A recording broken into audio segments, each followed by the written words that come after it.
are back with another Forsyth Magazines podcast episode.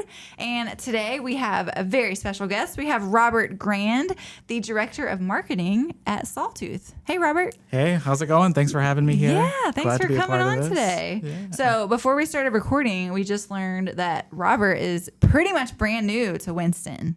That is true. Yeah, I moved here in October and have sort of been exploring ever since. So what do you love about Winston-Salem so far? Oh, man. I love, so I live downtown and I love how walkable it is. I mean, I can walk to Sawtooth. I can walk to, bars after work. I can meet up with friends. It's really nice. And I think what everybody told me is that Winston was going to feel like a small town inside of a big city, and that's definitely the case. Yeah, it's nice. Very easy to make friends. Very easy to find cool things happening around town. I love it. Yeah. What's one of your favorite restaurants here so far?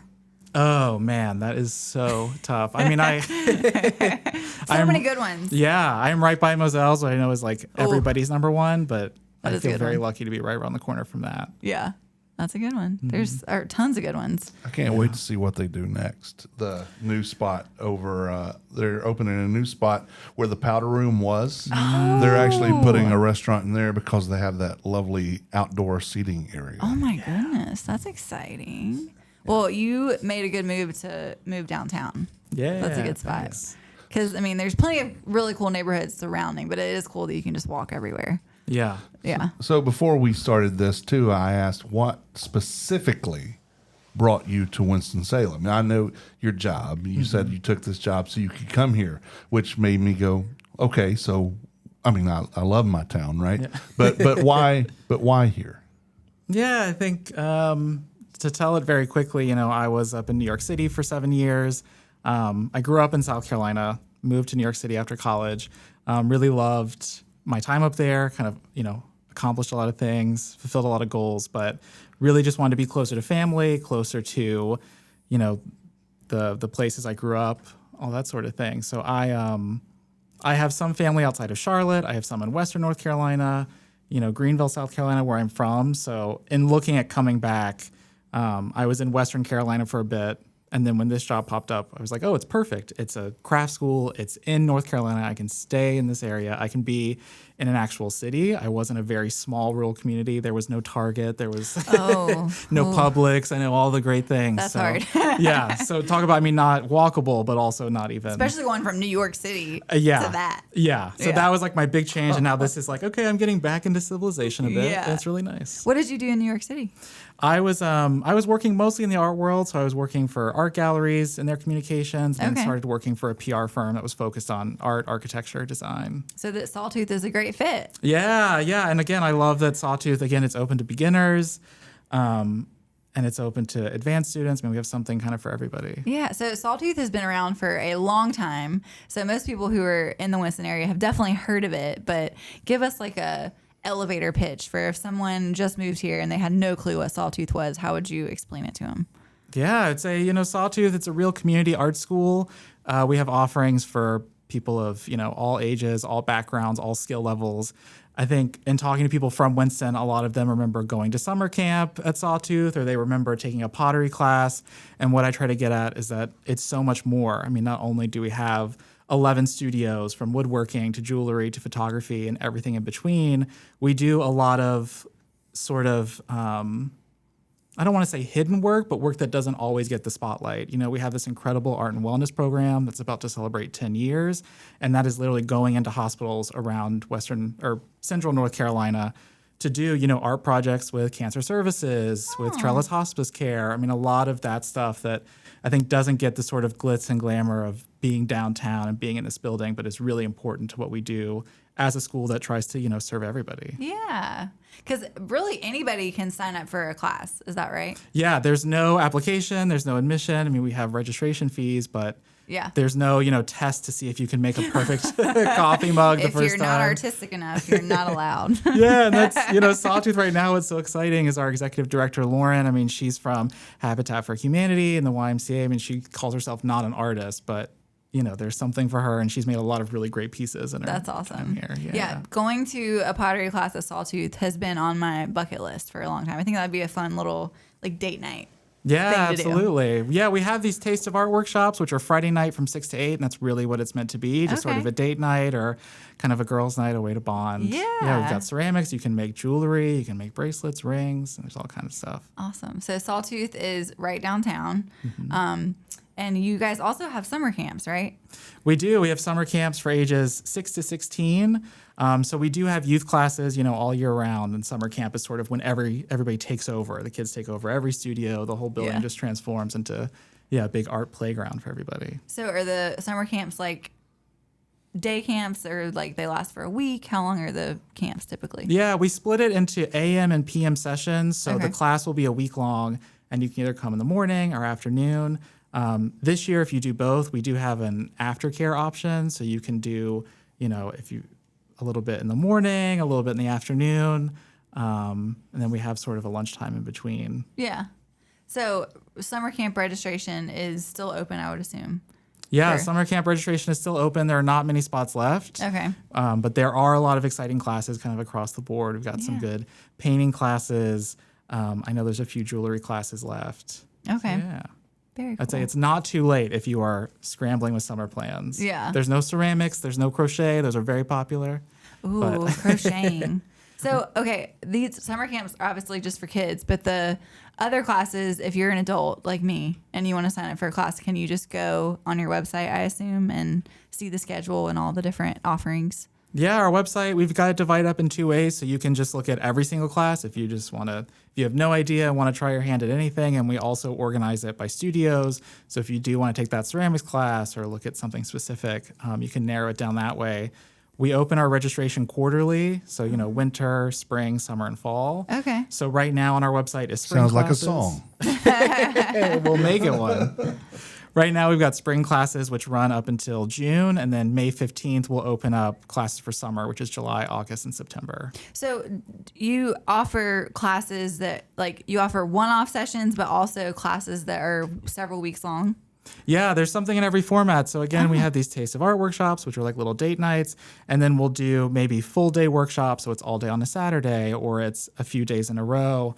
And then we do, we call them weeks long, but it's really like every Tuesday for a month from Okay. 6 to 9 p.m. Okay. So it's really flexible. It's meant to, work for you. It's meant for working adults, Yeah. for kind of everybody. It's not just like a 9 to 5, what you think of when you think of school. Yeah. And it's not like you said, no particular skills required, or do they have like beginner, intermediate, advanced level? They'll have some levels. I would say most of our classes are beginner friendly, Okay. but when you get into, ceramics and metals and glass, that sort of stuff, you'll see if there's an intermediate. It'll be very obvious that you're not going to want to take advanced You're not bead going to making. accidentally sign up for Yeah. an advanced class. Yeah, exactly. Or they'll call you and be like, listen, you're not ready for this Yeah, yet. yeah.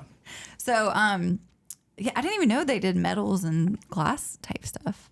Yeah, That's so we've very got a lot cool. of stained glass. Yeah, and then a lot of like bead making, so glass beads. And then with metals, it's a lot of enameling, that's jewelry. We do this event every few years with precious metal clay. Mm-hmm. I think now it's just called metal clay, but it's like this very specific. I like precious metal clay better. But it's this very specific material that, again, is like very hard to come by. Only a few people know how to use it really expertly. And Sarah, who's our director of metals, hosts this like symposium every few years, bringing people from all across the country to sort of share their tips and tricks for this material. There you go. So, Robert, what's your favorite class that you've taken at Sawtooth? Oh man, I'm a photographer, so I really love the photography classes because it helps me sort of beef up my skills a little bit. I did do a big ceramic pitcher, which did not turn out well, but I still. But you made it. But I made it. It doesn't really pour water well, but it holds it. My great aunt has it like on her mantle, so I'm like, okay. So what you're saying is a very deep bowl. Exactly. A very deep bowl that, again, the family's still proud of, so it's fine. I love that. They're still proud of me. Yeah. So another thing that I wanted to talk about was the exhibit that you guys have going on right now. Let's talk about that. We've got this show. It's a seating assignment, contemporary. Oh man, I'm going to mess up the whole title. But essentially, bringing together contemporary women chair makers who are also specializing in craft education. So the story behind the show is really it's really special and so Winston-Salem specific that, we have this residency program where somebody can spend a year in our wood shop kind of working on their own work, but also teaching classes, learning new skills, that sort of thing. And we had Becky Juliette who came in and sort of got to know all of Winston-Salem just very quickly, made a lot of friends, went to visit Salem, which has this amazing resource called the Chair Library, which I had no idea about. The same, and their design students can essentially take these chairs. I mean, it's a collection of like the most exquisite, incredible, modern and classic chairs, and they can take them out, they can measure them, they can sit in them, they can really study them and help with their, design education. And Becky went to see the Chair Library, meet the students, and kind of realized in talking to them, oh, this collection is predominantly male. We're in a women's college. We're in, the oldest women's college in the nation, and here. And this chair library is, again, because of, barriers to entry, because of discrimination, because of many things, women have just been never part of that conversation or have been held back from it. So her idea was to give a lecture to these students of like, here are some women working today that you should check out that are really doing inspiring stuff. And it sort of just turned into this exhibition. So we have all of these chairs in person in the gallery. These artists are, nationally, internationally known. And these chairs, y'all, they're incredible. They're like, so Robert was telling me about this article idea, and I was like, oh, yeah, like that's cool. We can do it. And then he sent me the pictures of these chairs, and I was like, oh my gosh, these are just like truly works of art. Yeah, I think the one that has become sort of trademark is like it's sort of a red, scarlet red upholstery, and has this like train dragging behind it, so it's like a chair dress. We've got another one that I love it's wood carved to look like a scarf is kind of laying on top of it, which I think is also in the magazine. And it's all hand detailed, and there's little mirrors. The little kind of sequins are actual mirrors that the artist embedded into the chair. Oh my gosh! So are those chairs going to go back to Salem College, or are they going to be sold? Well, so some of the chairs are for sale. Some of them are already in a private collection. So we're lucky to get a loan, and then we're working on events with the students and these chair makers, so it'll be less about the chairs going into the side chair library and more about these connections forming and hopefully having these instructors mentor these students, teach them a class, that sort of thing. Yeah, very cool. Yeah. Well, be on the lookout for an article in the May issue of Forsyth Woman that has these beautiful pictures, and then the exhibit goes through May 11th, Saturday. Yeah. So you can come. Can you just come anytime? The gallery is open when Sawtooth is open. So we're open 9 a.m. to 7 p.m. every day except Saturday, and that's 9 a.m. to 4 p.m.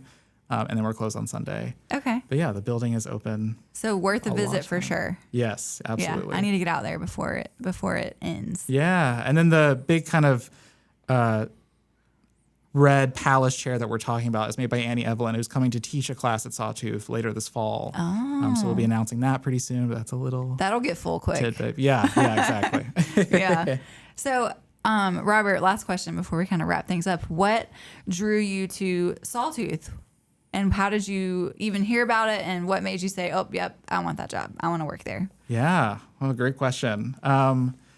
Before Sawtooth, I was working at the John C. Campbell Folk School in Western North Carolina, which is, I would say one of the leaders in craft education. They've been around for almost 100 years. They're sort of known as like a destination. Again, it's very remote. People plan their whole, summer vacation around it, that sort of thing.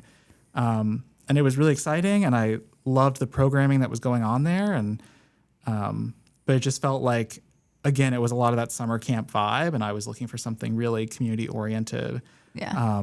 And so I saw the posting for Sawtooth, which again thought, oh, this is great. It's in North Carolina. I can be around family still, all of that. But then the more that I kind of dug into Sawtooth's mission and what they do, I think for me, there are a lot of nonprofits that say that they're really community centric or that they think about the community, but looking at what Sawtooth does, and especially through the Art and Wellness program, through our new studios at the Intergenerational Center, and a lot of these other outreach efforts that maybe don't get top billing. It's like, oh, that we really are they about the community. Do that. Yeah. Yeah. Gosh, because how many businesses, like, not to bash any business, but they're like, we have great community service. And you're like, Yes, I'm Yeah. sure you do. Yeah, exactly. And again, not to trash talk them, but it felt like sort of a wake up call. Like, oh, here's They a space. actually are doing Yeah, it. they actually are doing it in a way that Yeah. is really smart and really, impactful and incredible. And it's kind of commendable to me that they don't feel like they need to like brag about it, because I didn't really realize that they do work at Trellis and at you said the cancer services. Yeah. That's incredible. Yeah, and same. And part of me being here is us bringing out some of that work and saying, okay, how can we shine a light on this? 'Cause, Yeah. yeah. We don't want to brag about it, but also it's really incredible. And It's I a think big deal. A lot of people, just don't know about it and don't realize it. Yeah.